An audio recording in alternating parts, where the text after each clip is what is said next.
All right, so this is 314 Day, STL Day. We're celebrating all things St. Louis. We're all St. Louisans, but we're also all Americans, which is why last night I stood up and saluted my television when I tuned in to the World Baseball Classic late, and it was already 12-1. And we redeemed ourselves in the eyes of our fathers and our makers by beating Canada, our neighbors to the north, just a day after losing to our neighbors to the south and the best baseball player on the planet, Joey Meneses. Yes. Joey Meneses. Well, it's all your thoughts on Joey Meneses. Just anything, really. You can talk about anything right now, and it's fine. I wanted to talk about pool play. Okay. You know, that's very important with the World Baseball Classic. No, we're still talking about baseball. And I don't really know what – I think they're in Pool C. Sounds right. And now they're – You're right about that, yes. Pool C. So they're in Pool C. Canada was 1-0 in Pool C, but then another team lost, which made it an easier path for Team USA. I'm just going by what I remember from the broadcast because I didn't really look at the pool or the layout of how this goes. But now I think they advanced to one and done. Is that correct? Well, if you advance, 2 teams advance out of each pool, and then you're in the final 8, correct? Which would be the quarterfinals. So America is in first place in Pool C right now, and you've got a 3-way tie at third with Canada, Mexico, and Colombia. And apparently... That's deep water. Yeah. Apparently one of the greatest baseball stories ever was it yesterday, Great Britain won their first World Baseball Classic game. Historic. And they rejoiced in the streets of foggy London town. And they have awful uniforms where the letters are falling off. Mm-hmm. The T fell off the pitcher's uniform. The T fell off. Who do you think more embodies being Captain America? Lance Lynn, Miles Michaelis, or Adam Wainwright? These are a lot of different types of Or Paul Goldschmidt, or Nolan Arenado. And by the way, as I'm interrupting myself, listen, I'm not trying to chirp Lance Lynn for his weight, but it is funny. It's funny when you watch, like the other day. So last night I'm watching end of an inning.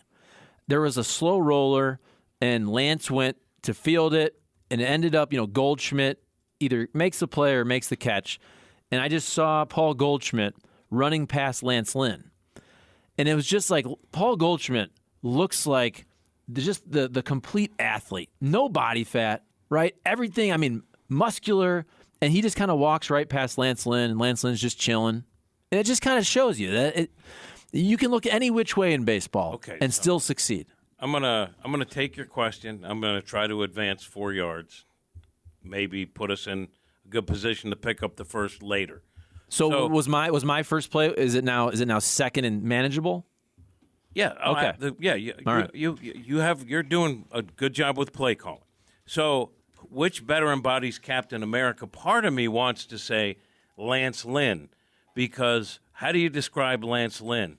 Bulldog mentality. Ornery. Get her done. A fighter. Doesn't look the part, but we'll get it done for you, which in a way is America. I think that Mike Trout is how Americans want to see themselves appear, and that they actually more often appear like Michaelis or Lynn. Well, hold on.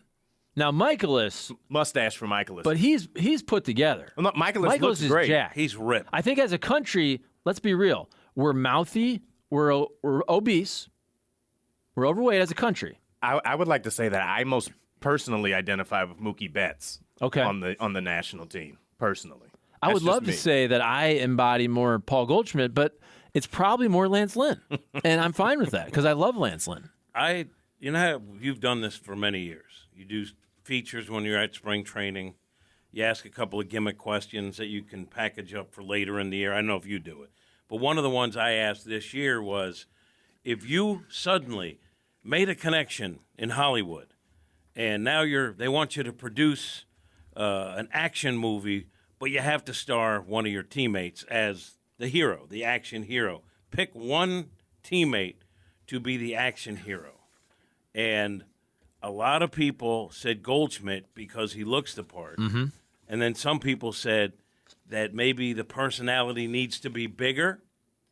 And Miles Michaelis won that question pretty handily. Goldschmidt was second. Yeah, Miles Michaelis is the personality. He's got the bravado. He's got the hair and the mustache. He's a good talker. He's great. Goldschmidt looks the part. He's got that strong jawline. He's the Superman. He's the Clark Kent. I'm going to tell you. He's under the radar. I like my action hero to have a little bit more Nolan Arenado.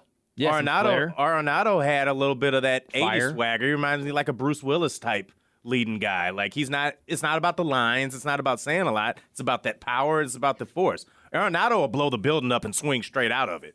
Not worried about it. Nolan Arenado would, to me, and I mean this in the best possible sense, because he is a competitor, right? And his teammates say, like, he can't lose at anything. If you happen to see Nolan Arenado on a playground and he's playing one-on-one with your kid, he's going to knock your kid over to score. I kind of like that. I liked what he said last week about how he's wondering if he needed to adjust his mentality some for, longevity in his career. Like, can he keep that intensity up to play through? I think he said, 38 he wanted to play through or so. It's like, can he keep that intensity going? I like that. He's a first bus guy. I think that's why he's endeared himself to St. Louis. Because when you talk about, there's a type of athlete here that people get behind in a major way. And Arenado and Goldschmidt, effort guys. They love effort guys and effort guys that succeed. They love it. I see what you're doing. I'm not going for it today. Not on 314 today. Not today. Tomorrow we'll resume all the petty things we usually do to each other. But not today. 314 is a unifying day. Yes. This is a day about not just St. Louis, but America, which is why we're celebrating our huge win over Canada in the World Baseball Classic. Now, getting to the Cardinals more specifically, can I have a hot take? Can I just throw this out there? Now, in saying this, I don't know if I should guarantee this, but when I think more and more about the Cardinals lineup, I don't think it's crazy at all to say the Cardinals might have the best offense in the entire National League this year. If that happened, it wouldn't surprise me at all. Now, should I guarantee that? I don't know. But look at last year. They were third in the National League in OPS. Dodgers ahead of them, Braves ahead of them.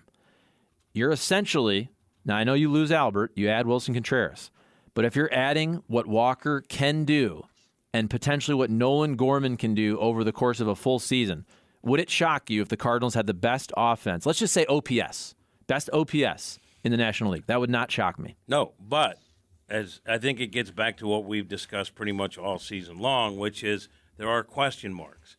For them to be that, I think Tyler O'Neill has to be a big contributor. Can he stay on the field? Walker, and he's been great, and it looks like he should be on the team, but it's still early. We don't know what direction he's going to go. You think he's going to go up because he's that kind of talent, but we don't know what he's going to be. And then, there's other guys. Dylan Carlson bouncing back. He's got to be able to do that as well. Newt has to be not only what he is, in terms of being an international superhero, but what he was in the second half. And I do think right-hand pitching might give him a little trouble. I'd like to see another lefty bat emerge. Gorman has looked good at spring training, but I think these are some of the same questions that I had about, the team from the beginning. There's some question marks that have to fall in the right fashion. I think that, some of the changes, I think the Cardinals are a team that's built to capitalize on those a bit more than some other teams. So when you talk about being able to integrate more stolen bases into it, and being able to hopefully use the extra base a bit more if you're going the other way and seeing some of the older way of the game come back in. Guys like Tommy Edman, even, Tyler O'Neill, if he's out there, this team's built to really be one that doesn't just wait for the run to be driven in, but to be manufactured. And they got bigger bases now. I think that's going to be a big part. There's now a limit on what pitchers can do in terms of throwing over. It's going to put a lot of pressure on the catcher. I think even the first baseman to keep an eye on things, and I think that should bode well for the Cardinals, no question about it. Yeah. I think that's a big element of their team. Like, I don't really worry about Tommy Edman. He's going to get his stolen bases. Yeah. He's one of the guys I don't question. But you have to replace Albert Pujols, who was probably the best hitter second half in baseball. That's a big thing to fill. I think they have the talent to do it, but now we have to see it happen. So, Kat, I believe you brought this up yesterday. You mentioned the Jeff Passan tweet about some of the spring training stats. So, again, we're talking spring training, but he's also comparing it, spring training this year to spring training last year. Right. So, time of game, last year, 3:01, 3 hours, 1 minute. This year, 2:36. So, they've shaved off 25 minutes. But I'm more focusing on what's happening in the game. So runs per game last year during spring training, 10.6. This year it's 11. So essentially the same, up just a tiny bit. Stolen bases attempted per game. Last year 1.6. This year 2.4. So that's a 50% increase. So your BABIP on ground balls, so batting average on balls in play. Last year 235. This year 258. That's significant. 23 batting average points, meaning more hits, more singles essentially, more balls getting through. Strikeout rate last year 23.9%, this year 23.1%. So essentially the same, went down a little bit. But he surmises at the end, more singles, stolen bases and runs, and 25 minutes faster. If that happens in the regular season, that would be what Major League Baseball envisioned. More fun, more action, more hits, more stolen bases, more runs in just a little tidier time. Yeah, I think I agree with that. But I think also with the World Baseball Classic. Now, we've seen some blowouts. Last night, Team USA, Puerto Rico, Oive, with Israel, that haven't been the most compelling thing to watch. But generally, when they're tight games at the World Baseball Classic, you weren't looking at the clock. It kind of was refreshing to realize baseball has enough, if it's played the right way, to be exciting, right? So maybe we over-worry about it. I'll go one step further. You can crush me all you want. That 7-inning mercy rule, go home early, 12-1. That reminds me of high school, baby. What was it? Was it 15 after 5, 10 after 6 back in high school? Yeah. Go home a little early. But you want those at bats. When you're beating somebody 18-1, that's that batting average game. Yeah. You want to stay in for that last double. Raise that batting average. I mean, I want to see Yachty pitch too. So I mean, Right. you don't want to lose that. I am an old, and I'm a purist, and I didn't like the DH. Now I do. So I'm at least smart enough to realize I'm wrong. There's some benefits to it, and give it a shot. But I hate the ghost runner. I would hate the idea of making games artificially shorter. Like, to me, that's a bridge too far. I get you. Nate, what do you think, to quote Cam Jansen? Nate, what do you think? I think you guys are on to something here. I think everything you've said is 100% accurate. How about that? Yeah. He just wants no part of us. It's 314 day. No, Everybody's I'm actually happy. trying to put together a best of for Hot Mike later this afternoon, so I'm a little occupied. It's all good. I'm sorry. It's all good. Hot Mike. I just want you to know, hey, Yeah. I'm trying to include you, all right? But Hot hey, Mike a show or a guy? EI, baby. That's. What did he say? Hot Mike the show. What did you say? Yeah. I Hot said. Mike. I said, is it a show or a guy? Okay. I was never a big rule guy. I called what I knew. Or a segment. It's a show. I love it. Kat, any texts coming in on the haven't looked. Cardinals? Am I crazy to think Cardinals could have the best offense in the National League? I don't think I am. Well, let me get to the text line here, and as I put my glasses on, Your spectacles? Look I at think you. I look good in them. You do. Kat, I think we will have huge numbers from the DH spot between Yepes, Gorman, and the big boys getting days off from playing in the field.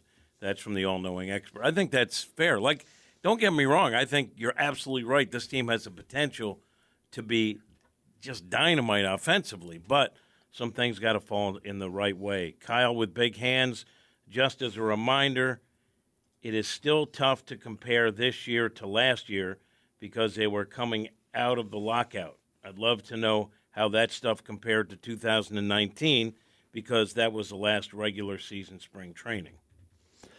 That's fair, but why do we think spring training was that much different last year because of the lockout? The timing was different in terms of when it started. Yeah. It was a little compacted, was it not? Well, there was I think that it got pushed out some, so it didn't start on the regular time. But I think the gameplay wasn't all that different. Yeah, I don't think that played a big part. Ira Sean asks, is this 590 The Fan or Lance Lynn Love Affair Radio? Definitely the latter. Yeah, it's Lance. First of Love all, Affair. I love Lance, but I'm also chirping him in a positive way. Body positive. Hey, a great Cardinal. I love it. If you're a dude who's just sitting on your couch, you're just eating Cheetos, drinking a beer, watching WBC, you're loving. Lance Lynn is out there just throwing 93-mile-an-hour heaters. You know what's coming. He's throwing 3 renditions of a fastball. We know. But they're fastball. But they're fastball still. And he's just out there, and he's swearing, and he's ornery, and he's wearing that red, white, and blue, and he's shoving. It's a beautiful thing. He's the mascot for the team. He's Captain America. And I think the thing that makes it beautiful is it's not like Lance Lynn just settled for this body type, right? He earned it. He did with plenty of nachos. No, he did what they asked. They said, Lance, the Cardinal way is you got to slim down. And he said, okay, I'll slim down. Came to camp much thinner and couldn't pitch anymore. And then they were like, Lance, go eat some cookies, have a burrito, take a nap. There's the team nutritionist for everybody else, and then there's Lance's guy. They tried, by the way, I think it was Holiday, toward the latter part of his career. They had like their own food guy, and he would make these healthy, like on the plane, it's like Doritos, and they got some healthy stuff, but there's a lot of junk that's available. And so they decided they were going to have the nutritionist pack these healthy, sprout-laden lunches and dinners for the players who didn't want, the typical airline stuff, which is a steak or lasagna or something. And I remember seeing a few of those handed out, and then eventually one handed out to Holiday, and then it went away because none of the players were on board with that. Holiday was the last one? I think it was Holiday. They just wanted a nice steak? Yeah, they didn't want any of that stuff. And Good they were for him. prepared specially, because they were healthier. Let's be honest, Matt's, still a specimen. He eats right, and he works out, and he plays a lot of pickup basketball. Except for today. That's a great idea. Well, Whitey will always say, like, back in the day, he says, the guys, hey, eat a steak and potato and a beer, and all of a sudden, hey, you're not working out so hard that you're straining your tendons, right, and all that. Like back in the day, there was something to just, hey, kind of being country strong, being flexible, but not over stressing the weights, kind of eating, again, eating food, not crap, but food, but real food, steak and potato and a beer. Back in the day, you would see guys walk out of Bush 2 with the old wax Sports Service beer cup, other guy maybe holding it, and they're going across the street to Shannon's, and they're getting a big steak, and they're gonna hang out during the night. You might see a couple guys smoking a few darts. You might see the whole thing. Those guys played just fine. I think they were all right. Lance Lynn is a throwback to those guys of those days. Your Frank Violas, your Juan Bergenders. Bert Blyleven, yes. Jack Morris. As Kat said, though, look, I was at that camp as well. And I remember, because there was these years, there was a stretch that good Cardinals run after 11. So go 12 to 15, whatever it was. There was every spring training one dude that lost too much weight. Or close to too much weight. One year was Lance Lynn. A couple years it was Yachty. Yachty showed up really lean. Everybody's like, did he lose too much? One year was Matt Adams, which was probably good in terms of he was still really strong. By the way, but he was leaner. Last I looked, he's 300 with the Nats. We want that guy to make the team. 100%. He put a little back on. He changed his diet. But he was also strong. He looked like a baseball player. Here's the difference. I have a picture of this on my phone because I reposted it on YouTube like 2 years ago. Lance Lynn lost so much weight that he didn't even look like a Major League Baseball player anymore. He looked like he couldn't throw the ball hard. Like that's how he just lost everything.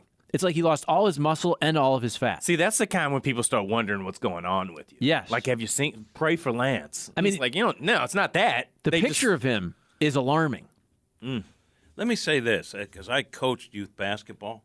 I know the text line loves it when I bring up the same joke. So I know about the technical side of sports. Mm-hmm. But it is true, with your pitching motion, if you've been the same guy with the same mechanics and the same delivery and done it at a successful level all your career, and then all of a sudden you change your body type drastically, it's got to affect your mechanics. And I think that's what happened with Lance Lynn. There's a guy who used to be sort of a pseudo-celebrity back in the day, Bill Superfoot Wallace, I think his name was. He was an actor. He was like a karate guy. He'd be on some shows. And he was always fit, even like into his 50s. He was still ripped.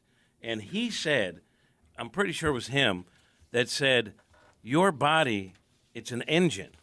So you have to put the right things in it. Mm-hmm. But if you want to put a candy bar in there or eat ice cream every day, if you're exercising, your body will burn it off. The key is you also have to make sure you're putting the right things into it. But you can put some bad things into it, and it's an engine that will burn off the bad stuff. Superfoot, 77 years old now. And he probably still looks awesome. Kill somebody. But that's what he said. Like, if I want a candy bar, I'm eating a candy bar. If I want to have ice cream 2-3 days in a row, I'm going to have a bowl of ice cream because I burn it off.